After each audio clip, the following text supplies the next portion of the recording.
Assalamualaikum warahmatullahi wabarakatuh.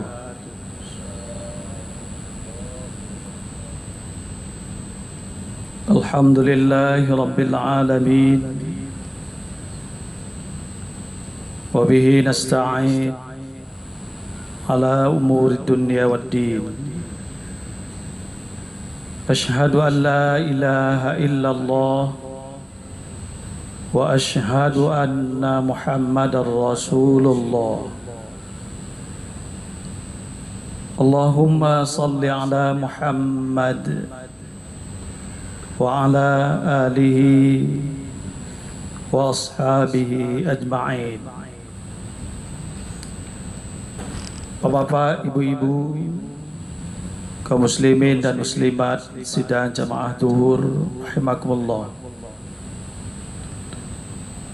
Marilah kita bersyukur kehadirat Allah Subhanahu wa Ta'ala atas segala limpahan rahmatnya kepada kita. Selawat dan salam marilah kita doakan kepada Allah, semoga senantiasa dilimpahkan pada Nabi kita, Nabi Muhammad sallallahu alaihi wasallam. Bapak, ibu-ibu, kaum muslimin dan muslimat rahimakumullah. Sebagai nasihat akhir tahun bagi kita semua, ada baiknya kita dalami sebuah kejadian di masa Rasulullah SAW yang ini menjadi salah satu riwayat asbabun nuzul yang dalam hal ini turunnya surat Al-Munafiqun. Ada seorang sahabat bernama Zaid bin Arqam. Dia di dalam sebuah peperangan mendengar hasutan dari seorang tokoh munafik, Abdullah bin Ubay bin Salul. Sami'tu Abdullah bin Ubay. Saya mendengar Abdullah bin Ubay, dia berkata, Abdullah bin Ubay ini menghasut sebagian dari tentara yang ikut berperang bersama Rasulullah SAW, tentu saja yang lemah imannya. Kata Abdullah, la tunfiqu ala man inda Rasulillah hatta yanfaddu min hawli. Janganlah kalian berinfak kepada orang-orang di sekitar Muhammad sallallahu alaihi wasallam sampai mereka itu menjauhinya.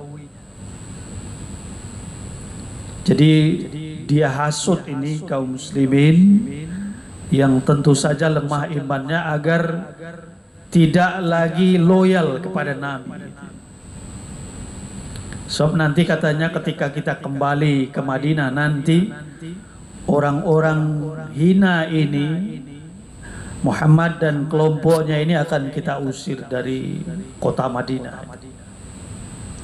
Nah, ini kemudian diceritakan oleh Zaid kepada pamannya. Fadzakara dzalika li'ammi atau li Umar, atau kepada Umar, dan Umar kemudian menceritakan kepada Nabi. Jadi ada itu Abdullah menghasut sebagian pasukan muslimin. Mendengar cerita dari Umar ini, fada'ani Rasulullah SAW, kata Zaid, Nabi kemudian memanggil, menanya kepadaku, apa benar engkau mendengar Abdullah bin Ubay bilang begitu? Kata Zaid, fahaddatsu, ya, saya ceritakan kepadanya begitu kejadian. Baru kemudian Nabi memanggil Abdullah bin Ubay ini. Jadi Nabi konfirmasi dulu ke Zaid yang menjadi sumber berita ini, yang darinya lah dia sampaikan kepada Umar, baru sampai kepada Nabi, dan setelah clear baru kemudian Nabi panggil Abdullah bin Ubay. Namun ketika ditanya Abdullah bin Ubay, betulkah engkau menghasut sebagian kaum muslimin ini? Kata Zaid, dia kemudian menjawab, fahalafu maqalu. Abdullah yang datang bersama kawan-kawannya ini kemudian bersumpah, membantah, tidak mengaku bahwasanya dia menghasut seperti itu. Akhirnya kata Zaid, ya, fakadzabani Rasulullah sallallahu alaihi wasallam wa saddaqahu. Rasul kemudian tidak mempercayai informasiku, malahan kemudian mempercayai dari Abdullah bin Ubay ini, karena dia bersumpah, dia punya kawan-kawan yang persaksikan bahwasanya dia tidak mengatakan ini. Akhirnya kata Abdullah, kata Zaid ini, saya bersedih sekali. Ini betul-betul sesuatu yang berat menimpa saya. Falam yusibni mithluhu qablu. Tidak pernah saya alami seberat ini. Fajalastu fil bait, saya kemudian ke masjid. Kemudian di situ didatangi oleh pamannya. Pamannya ini kemudian mengatakan, apa yang kamu lakukan? Ma'aradta ila an kadzdzabaka Rasulullah sallallahu alaihi wasallam wa baqataka. Kamu ini apa-apaan ini? Kenapa kamu berbohong seperti itu sehingga Rasul tidak percaya dan Rasul marah kepadamu? Padahal Zaid ini benar, Abdullah yang bohong itu. Akhirnya turun, fa anzalallahu, Allah kemudian menurunkan ayat surat Al-Munafiqun, idza ja'akal munafiqun, dan seterusnya. Fa ba'atha ilayya Rasulullah sallallahu alaihi wasallam, Rasul kemudian mengutus seseorang menemuiku, kata Zaid. Fa qara'aha, dia kemudian bacakan ayat itu. Fa qala qad sadaqallahu ya Zaid. Ya Zaid, Allah membenarkanmu. Abdullah itu yang salah, kamu yang benar. Bapak-bapak, kaum muslimin, ibu-ibu kaum muslimat sidang jamaah zuhur rahimakumullah. Ada beberapa pelajaran yang bisa kita ambil dari hadis ini. Yang pertama, kita kaum muslimin akan sering mengalami di mana kita diprovokasi, dihasut, dibelokkan dari kebenaran, dari ajaran Islam yang sebenarnya, bahkan mungkin dari Rasulullah SAW. Dan itu tentunya sesuatu yang tentu saja ini menjadi juga ujian keimanan bagi kita. Karena itu, sebagaimana yang kita sebut tadi, karena kita akan menjalani tahun-tahun berikutnya, tahun 2023.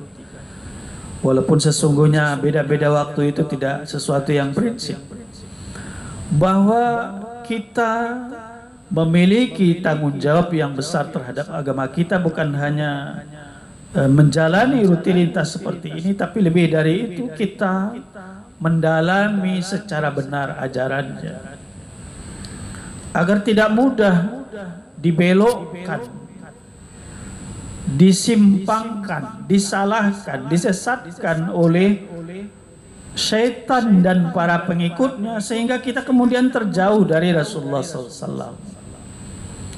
Pelajari betul Islam itu, pelajari betul kaum muslimin itu, sehingga kita tidak kemudian membenci, tidak menyukai yang sesungguhnya. Itulah ajaran Allah, itulah dia ajaran Rasulullah SAW, itulah dia kaum muslimin. Dia sebenarnya kaum muslimin yang sesungguhnya. Tapi karena kita tidak mendalami, mempelajari secara detail siapa sesungguhnya umat yang diinginkan oleh Rasulullah SAW, sehingga kemudian kita benci kepadanya. Tidak sedikit kaum muslimin yang hanya mengetahui hal-hal yang boleh disebut kulit luarnya saja dari Islam ini. Membaca secara mendalam, belajar secara detail, malas, tidak mau. Menghadiri pengajian, berdiskusi, berdialog, mendalami, tidak suka. Akhirnya hanya ikut-ikutan. Mana yang tren sekarang tentang Islam, itulah yang dia ikut. Nah, ini potensial untuk dibelokkan, dikelirukan, disalahkan, disimpangkan itu. Itu yang pertama itu. Kemudian yang kedua, di dalam hadis ini ada sunnah Rasulullah SAW yang ini tentu sangat penting untuk kita jalani terus-menerus dalam kehidupan kita, dan kita ketatkan lagi diri kita, karena tidak jarang kehidupan sekarang meninggalkan itu, di mana Rasulullah SAW membiasakan, dan ini tentu ajaran yang beliau wariskan kepada kita, mengkonfirmasi terlebih dahulu berita-berita yang dicurigai atau yang berpotensi keliru. Kan berat itu berita yang disampaikan oleh Zaid. Ada sekelompok orang yang menghasut kelompok yang lain agar tidak lagi loyal kepada Nabi. Nabi di situ tidak langsung bertindak. Wah, kalau begitu Abdullah ini perlu kita musnahkan. Ini tidak begitu. Ini perlu ini kita ganjar berat, karena pelanggaran itu juga berat. Tapi Rasul kemudian panggil dulu sumbernya. Siapa sumbernya? Zaid bin Arqam. Zaid ke sini. Betul kamu dengar langsung ini? Benar ini kejadiannya. Kamu tidak buat-buat. Benar ya Rasulullah. Hadastu, ya, saya mengalami, saya dengar langsung itu. Tradisi ini, kebiasaan ini, sunnah ini yang terkadang silap untuk selalu diamalkan oleh sebagian kaum muslimin. Dia percaya saja dengan informasi yang awal sampai ke dia, kemudian dipanjang-panjangkanlah sangka-sangkanya dengan informasi itu, sehingga kemudian dia berkeyakinan, berkesimpulan, bertindak berdasarkan sesuatu yang tidak benar itu. Sebab bisa saja informasi-informasi yang tidak jelas itu lolos ke kita. Jangankan ke kita, jangankan ke Umar, dalam riwayat ini Rasulullah saja tembus kadang-kadang oleh itu. Tapi beliau kan maksum, kemudian dia dikoreksi oleh Allah Subhanahu wa taala dengan turunnya surat Al-Munafiqun tadi. Jadi jangan kita pede dulu, ini kabarnya sudah pas, ini saya sudah pasti benar ini. Rasul saja bisa diterobos itu oleh Abdullah bin Ubay bin Salul itu. Jadi ada kerendahan hati kita di hadapan kebenaran. Dan terakhir, seperti yang disebutkan dalam ujung riwayat ini, ketika ada kekeliruan menyimpulkan dan bersikap yang diambil oleh Rasulullah SAW, dan setelah dikoreksi oleh Allah Subhanahu wa taala, Nabi kemudian mengubahnya. Sesuatu yang sudah jelas-jelas kemudian keliru, salah, bahkan tidak ada dosanya bagi kita untuk merubah itu, berpindah kepada yang benar. Tidak ada kaitannya dengan harga diri, tidak ada kaitannya dengan kehormatan, tidak ada kaitannya dengan yang baik. Karena orang yang terhormat itu, orang yang harga dirinya tinggi itu adalah orang yang selalu bersama kebenaran. Bukan orang yang tidak mau merubah pendapatnya, apapun itu. Tidak ada kaitannya dengan kualitas intelektual dan lain-lain sebagainya.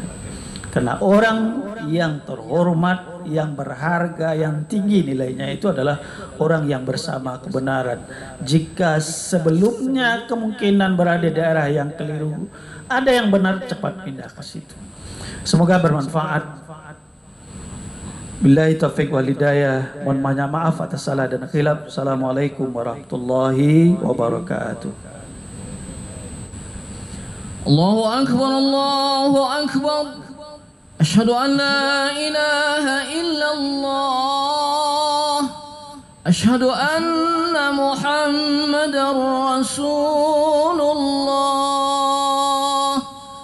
حي على الصلاة حي على الفلاح قد قامت الصلاة قد قامت الصلاة الله أكبر الله أكبر لا